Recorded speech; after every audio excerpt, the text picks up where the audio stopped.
this platform. Since we do not have long time to spare, let me begin. What Pratyush has mentioned, few. Is my voice clearly audible? Better now. I request everyone to mute, please, when Professor Lal is speaking. So, apart from these three movements which were mentioned by Pratyush, I think there are many movements. No need to mention every movement, but I will specifically add two movements to it. One was Tebhaga movement, which was almost at the same time as the Telangana movement was going on. Telangana movement started a bit late. Tebhaga movement was starting from about 43 or so. That was in Bengal. So that was also a very large mass movement. And one shorter movement, but very important for the Punjab people. That was Mujara movement, which was actually 19th March. All farmers organizations holding dharna in Delhi and protest all over India, and especially from Punjab, they have marked the day, that Mujara Day, that Mujara Movement Day. So that was led by Comrade Teja Singh Swatantar, Comrade Jagir Singh Joga, Comrade Fakkar. That was limited to a place, Kishangarh in Punjab. It's close to Mansa, from where Comrade Nuts come, the whole family of Nuts. So this movement was also for getting the land rights for farm workers. So now coming over to present farmer movement, and in context of that, or say rather in the context of Bhagat Singh's ideas, since we are marking the martyrdom day of Bhagat Singh on the 23rd March, and the whole farmers movement all over the country had marked this day with a much larger participation from not only from Punjab, actually for the last 10-20 years, now twice a year, 23rd March and 28th September, which is the birth anniversary of Bhagat Singh. Now these 2 days are not just celebrated or commemorated or marked with events just on the day.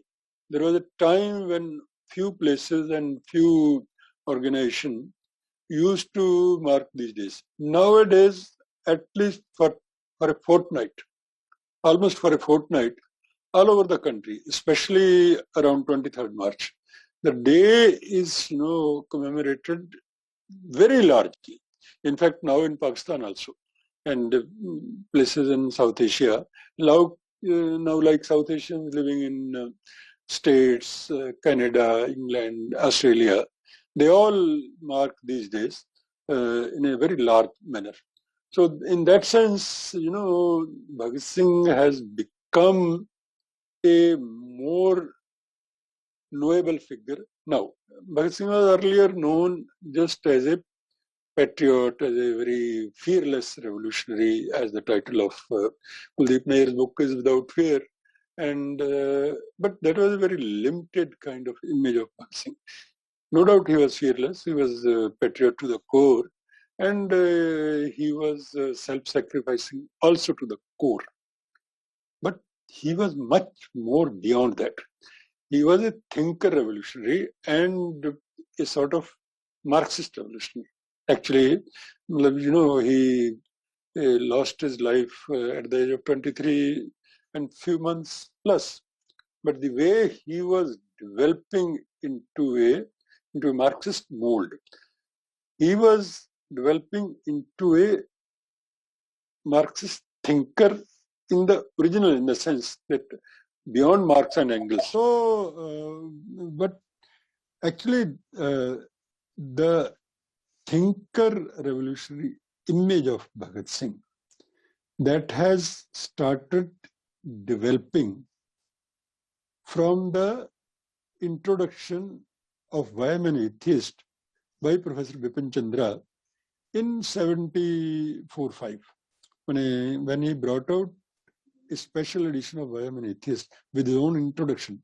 Now, since Professor Bipin Chandra was a very eminent historian, and the time was up that when JNU was almost started functioning, and JNU has got a very big academic image. So from that time onwards, Bhagat Singh's writings in collections, Bhagat Singh's writings were being published in his own lifetime as well. But some writing in fictitious names. One writing which he wrote in his own name, which was the title which he gave with his initial, that was B.S. Sindhu, Bhagat Singh Sindhu. That was for a competition that he wrote in 1923 when he was 16-year-old. Punjab ki bhasha aur lipi ki samasya. That was a competition, and he wrote this essay for competition, and he won a 50 rupees first award for that in that competition. Now 50 rupees in 23, you can imagine that it must be close to 5,000 these days. So with that, his serious writing starts from 1923. That essay was published after Bhagat Singh's execution in 1933 by Indra Vidya Vachaspati, who was, editor of Hindi Sandesh, who has organized this competition. You can say for school students, Now, since then, his writings, Vish Prem and Yuvak, these were also published during his lifetime. That was in 24 and 25. That was in Matwala paper that came out from Calcutta. Now, but these were published in fictitious names. Somewhere Balwant, somewhere Vidrohi, somewhere some other fictitious name. And this Achut Samasya, the issue of untouchability and Sampradayak Dange aur unka ilaj, Firqa Parasti aur unada ilaj in Punjabi, and Madhab aur Hamari Azadi ki Jang in Urdu and Punjabi, and in Hindi Sampradayak Dange aur unka Dharma aur Hamara Swatantrata Sangram. All these essays were published by 1928 in his lifetime. Major essays, which are now considered very major essays. But since their writer's name was not known at that time, they were published in fictitious names. So you can say that his thinker revolutionary aspect of personality had started very early, you can say at the age of 16, 17, and he has been growing and maturing continuously after that. And his jail period was the sort of best maturement of his thinking personality. And in fact, British colonialism could guess very accurately that if Bhagat Singh is allowed to live, then there is a danger of, because they have seen Russian Revolution or Soviet Revolution in 1917. And those revolutionary movements were spreading all over the world, and especially in the third world countries, those countries who were under the colonial rule, Asian and African countries. They had a big impact of Soviet Revolution. And they could guess that in Bhagat Singh, there is a potential of developing another Lenin.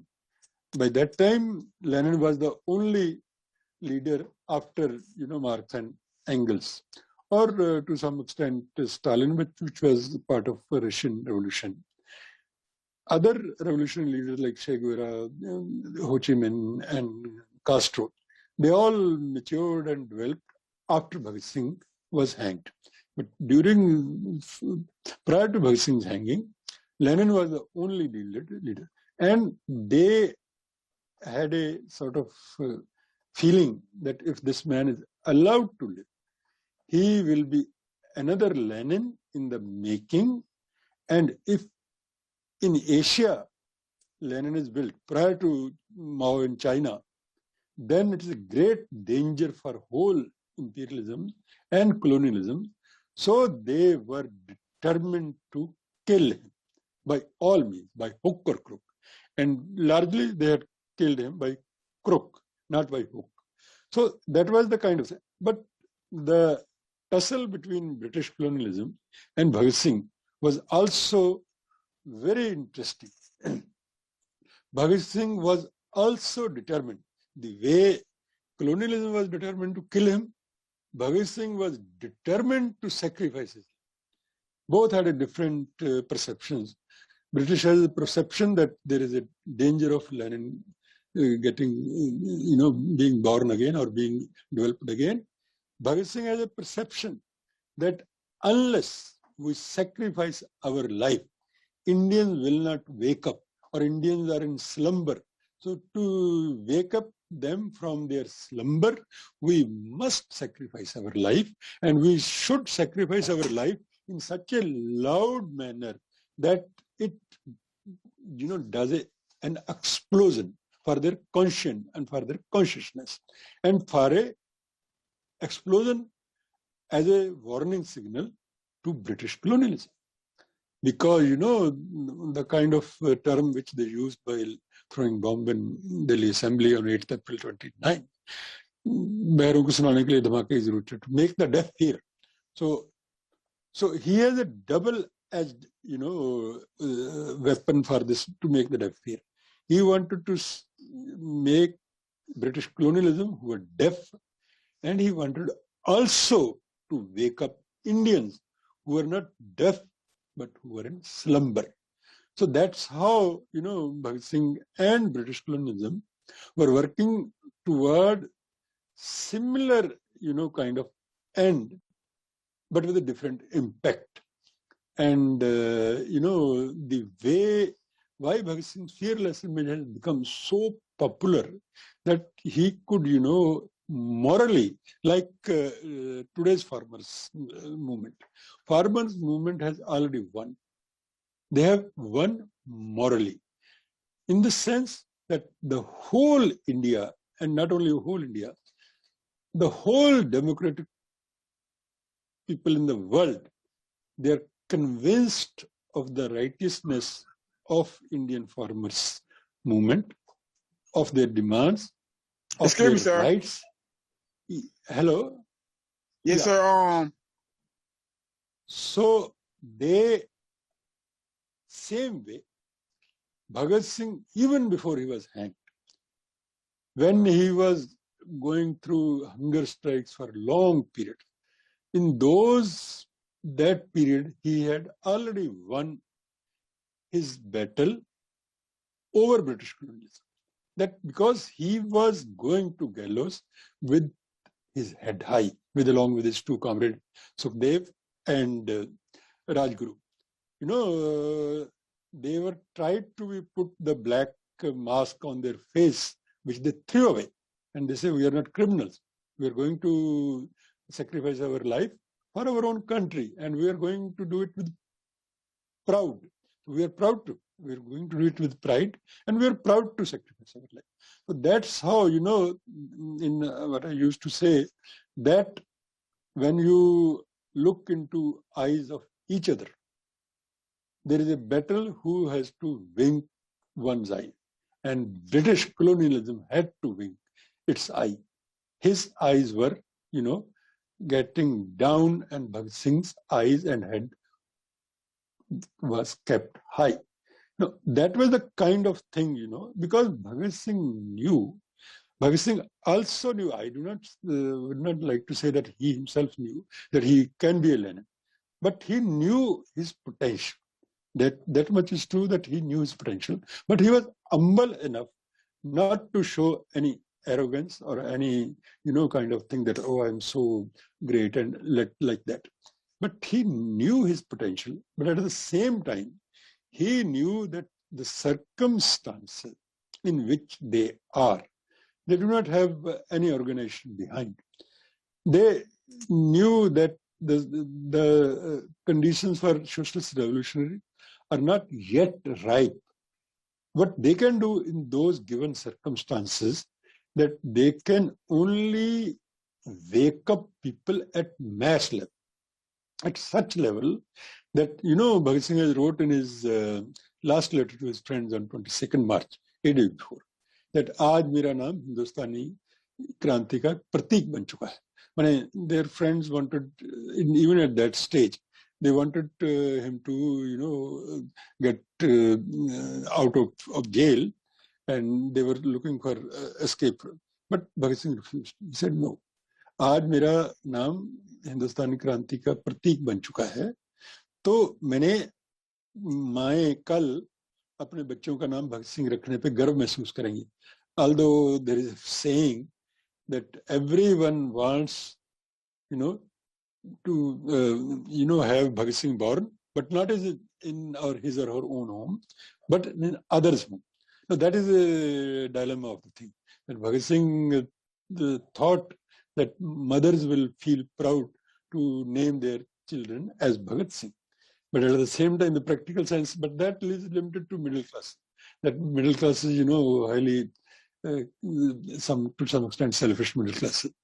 They are intellectually, awakened, and they appreciate Bhagat Singh, but they want Bhagat Singh to be born not in their home, but in neighbor's home. So that is the kind of dilemmas the history goes through. In any case, now, what I actually, since there is not much time, Bhagat Singh has done two such actions in life. Actually, that is also asked by historians, or what are his, there is a point in life that mark one's life. So one was assassination of Sanders, which they didn't want, which was a sort of compulsion. Because on 8th and 9th September 1928, they had already held a meeting in Delhi's Firozshah Kotla grounds, and they had decided to convert their organization, which was earlier Hindustan Republican Association or Hindustan Republican Army, its militant wing, to add socialist word to that and convert the organization, rechristen the organization into Hindustan Socialist Republican Association, its political wing and its militant wing as Hindustan Socialist Republican Army.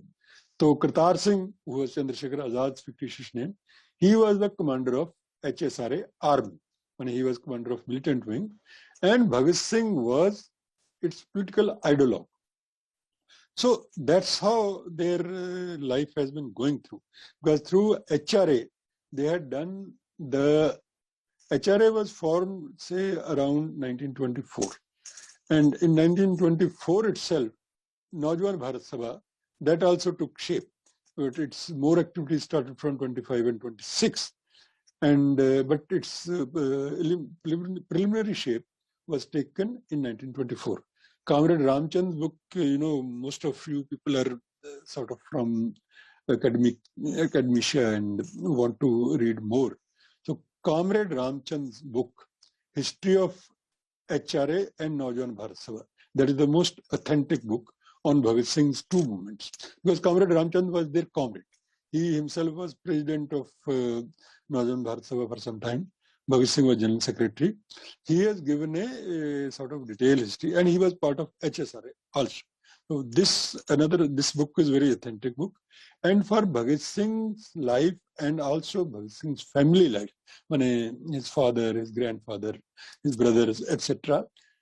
Virender Sindhu, who is Bhagat Singh's niece, still alive in London in very bad health.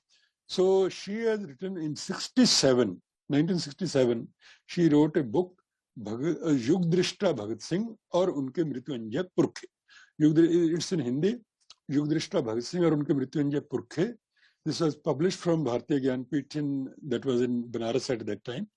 But later on, its republication has been done by Rajpal and Sons in Delhi, and they had got almost 30 editions by now.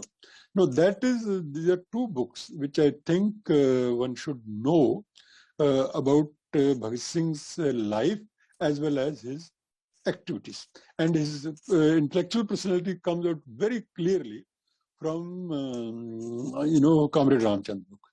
Other than Comrade Ramchand book, Ajay Ghosh, small memoir, Baba Sohn Singh,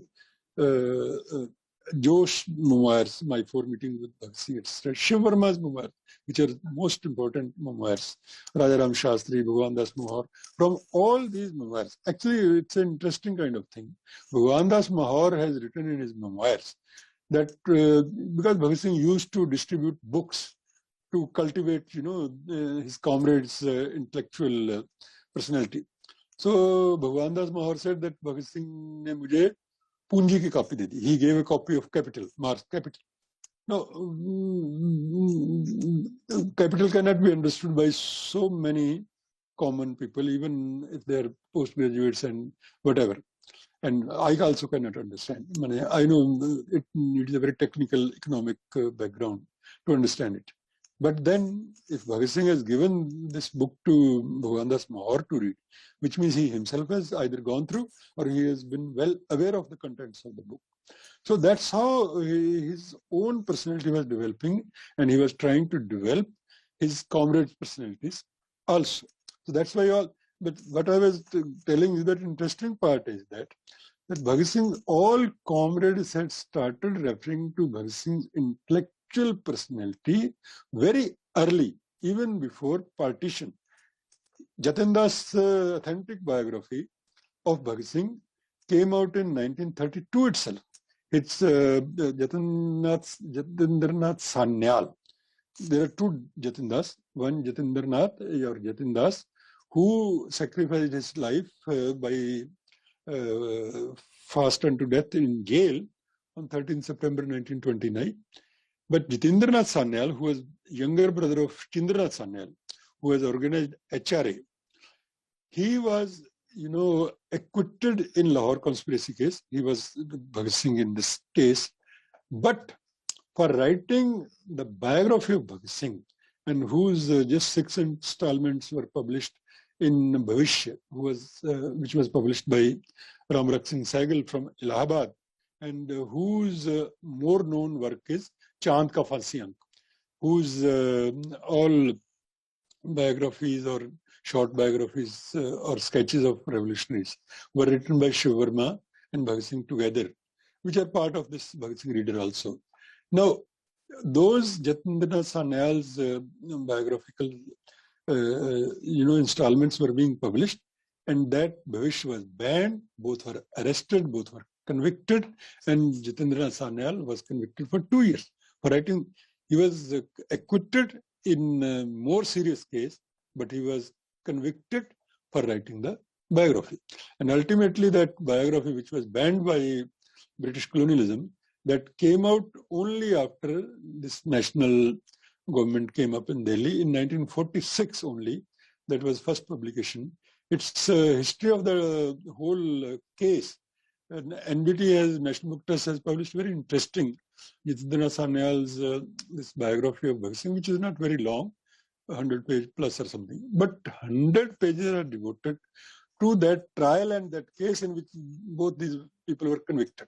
Jatindranath Sanyal as well as Ramrak Singh Sehgal, who was editor of the journal Bhavish as well as Chand. So all these people have been focusing on it, but Indian academia didn't pay attention to Bhagat Singh's intellectual personality till the time Professor Bipin Chandra wrote about his socialist convictions. Now, since Bipin Chandra wrote, say in late 70s, 74, 5 or 78, 9, only then the collections of Bhagat Singh's writing also started coming up. First collection came in 74 by Amarjit Chandan in Punjabi. Then 77, Bhagat Singh's niece, which I have referred for biographical sketch, she came out with Patra or Dastavez from Rajpal and Sons in 77. Then Bhagat Singh's other nephew, Jagmohan Singh, he came with in Punjabi with larger collection, Bhagat Singh Ate Unna De Sathiyan De Dastavez, which we converted in Hindi with some addition from me. So Bhagat Singh और उनके साथियों के दस्तावेज, which has also run to more than 30 editions now from 86 onwards. Now, I have been trying to, find out Bhagat Singh more and more writings. So then this other edition has been coming up, and I will come to the final thing, that Bhagat Singh Reader came with the 130 writings, and which is what is referred as Pratyush as Sampurna Lekhan in 4 volumes. So that is also 130 writings. So same are the Marathi edition and Urdu edition, which they have a little less, 125 or 126 writing. But in Punjabi, they are not in one volume, but they are in different scattered volumes. Complete writings are there in Bengal, Punjabi also. But all other languages, Bengali, Telugu, Malayalam, Tamil, they have the selective writings of Bhagat Singh available. Now coming over to farmers movement. Bhagat Singh actually in the letter to young political workers and in few other writings had mentioned that the true revolutionary forces are workers and peasants. In present farmers movement, we term them as farmers, but in political terms, the term is more popular term is peasant. Peasant movement, peasant wars in Germany, Engels' writing and other writings of many other writers. So he knew that workers and peasants are the real revolutionary forces, and he has been inspiring youth to stop talking about bombs and pistols, go to farms and awaken the farmers, peasants, and go to factories and awaken the workers. Now, what I feel is that Bhagat Singh's dream or Bhagat Singh's idea, what he wrote in Letter to Young Political Workers on 2nd February 1931, the present farmers movement is realizing Bhagat Singh's own ideas and his dreams that how I will, suppose Bhagat Singh has to build this movement. This was exactly the movement at present, which is present farmers movement, which Bhagat Singh himself would have liked to build only in this form. This is my guess, not guess, but assessment on the basis of his writing, that Bhagat Singh would have been very, very happy with the way farmers have risen today. That's how he would have wished that peasant workers also could have risen like that. But presently, because worker movement is almost disorganized and organized worker movement have been completely crushed in the neoliberal regime, and most of the workers' unions are very, very limited now. All industry, textile industries have been almost completely destroyed, and everything is being done from home, etc. And there are few industries like railways, etc., where the worker organization are still going on. But presently, I think farmers movement and farmers organizations, they are the most advanced revolutionary forces in India, maybe other places also. And I think its impact of this farmers movement of India, it's going to be world over. I think it has impact already on states. It has impact on European countries. But more than that, it has impact on Asia and Africa and in Latin America especially. So as BBC has rightly observed, that this farmers movement is one of the biggest 10 movements of the world, all time 10 movements, like Black movement in America, and such kind of movement. So this is one of those 10 movements, and this movement has already won morally. Even if government, by using fascist means, is able to crush it, even then this movement has already won, because it has, shown to the world that if masses can organize in a way farmers have organized themselves in India, they are going to win the war against imperialism and colonialism. And I think this farmers movement has, we are from the generation which we started in the 70s, which were very inspired. And many people of us have got, dispirited and very passive and very, pessimistic also. But one of my friends, and very eminent Punjabi writer, Ram Singh Sandhu, whose stories are very popular, we are good friends. He used to tell, Oh, you are an incorrigible optimist. तेरा कोई इलाज नहीं हो सकता. तेरा जो optimism है ਜਿਹੜਾ incorrigible है. तू तो हर चीज चो optimism लब्ध है. So, but my optimism and Abraham Sandhu like writers, they are all very happy.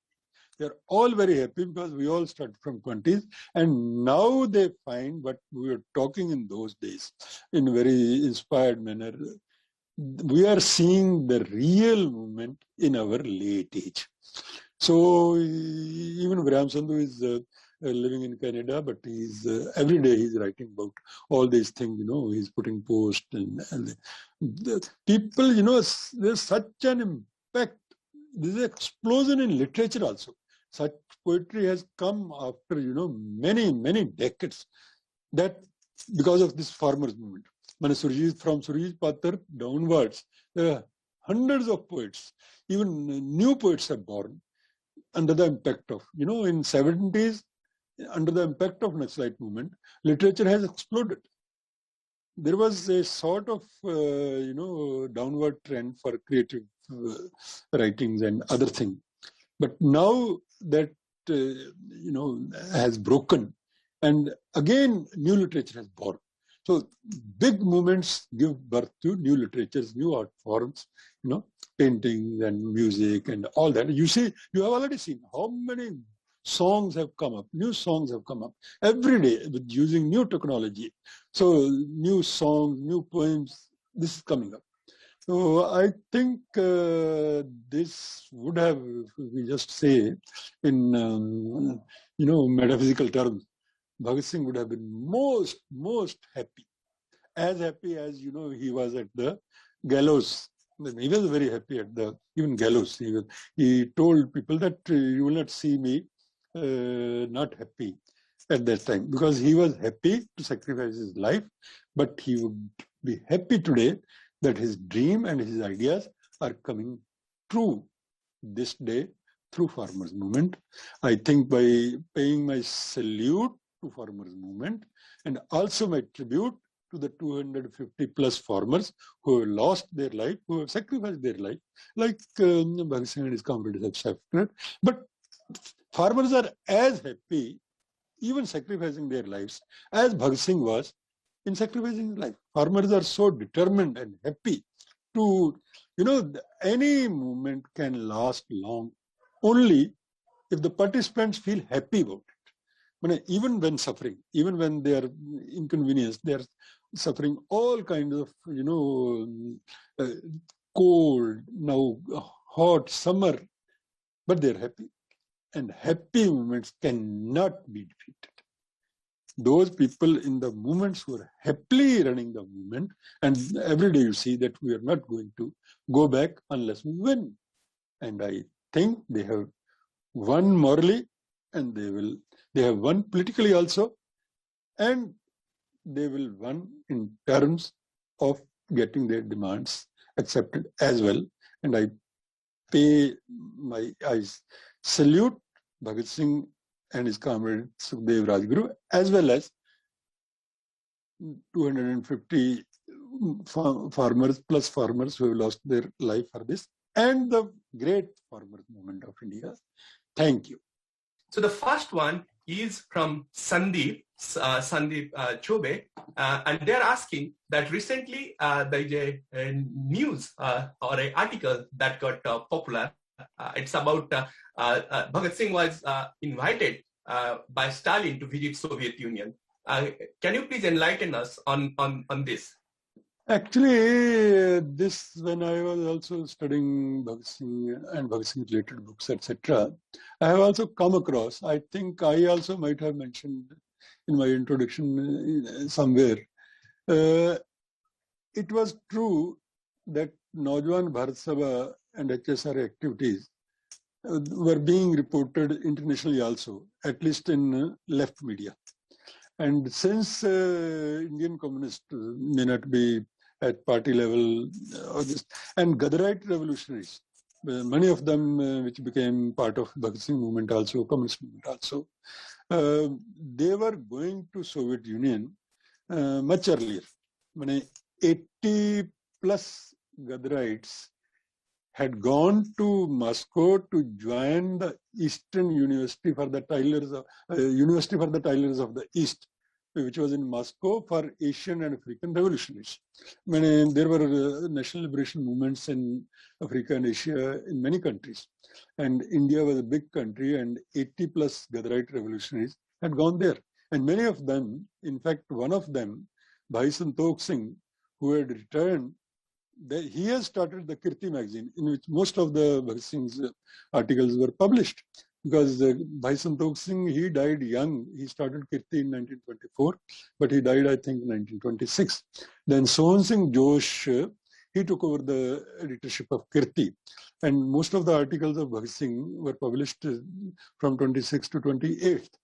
So, and Bhai Ratan Singh Dabbapur, he was also in Moscow, and he was also part of League Against Imperialism.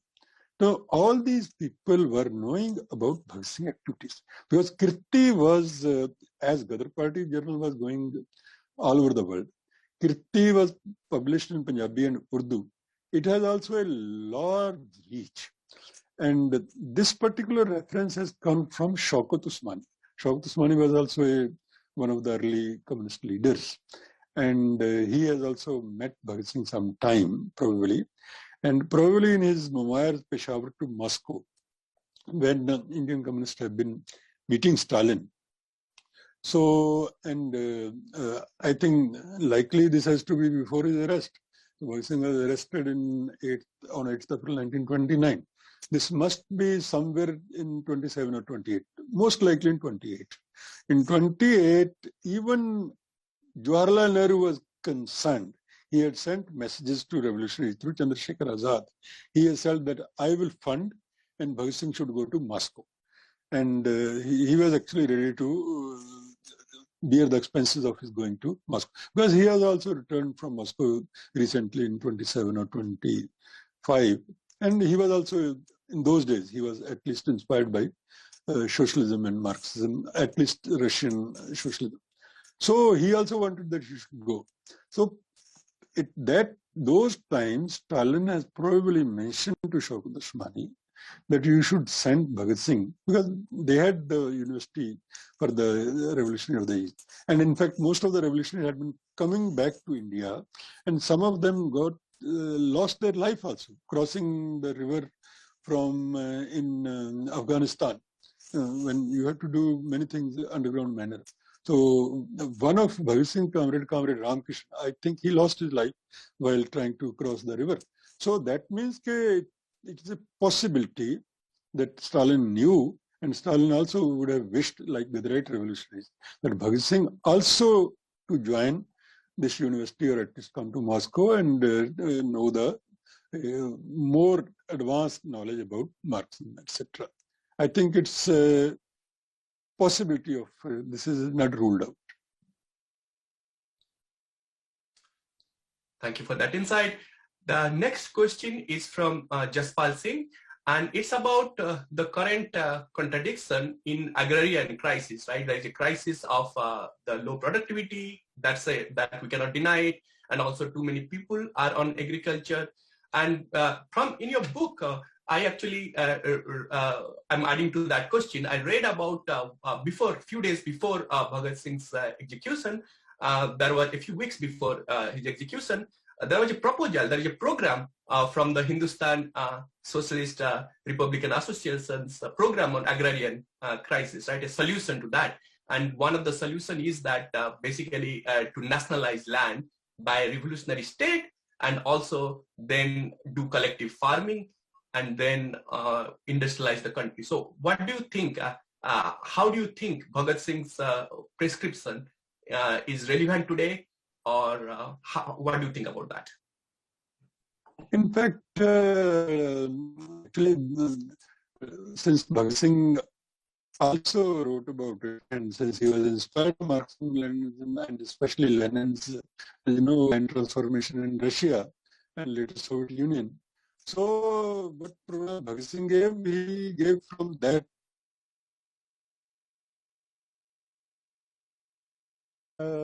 We were talking about whether Bhagat Singh's solution to the peasantry problem or farmer problem.